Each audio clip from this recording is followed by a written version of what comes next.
আরব সাগরের উপরে অবস্থিত এমজি পার্ক। এই পার্কের বিকেলের দিকে খুবই ভিড় হয় এবং এখানে প্রচুর মানুষ ঘুরতে আসে পার্কের মধ্যে। দেখুন, পার্কটা আরব সাগরের উপরের মধ্যে অবস্থিত। দেখতে খুবই সৌন্দর্য লাগে।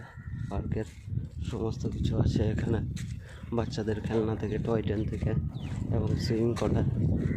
তাছাড়া এখানে মেন গেটের সামনে আরব সাগরের দিকে একটি মূর্তি আছে, যে মূর্তিটা খুবই সৌন্দর্য লাগবে সকলের। দেখুন, সেই মূর্তির অপূর্ব সৌন্দর্য। দেখুন মূর্তিটা।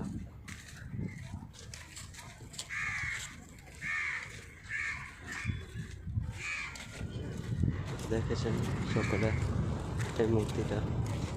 এটা এমজি পার্কের মধ্যে অবস্থিত।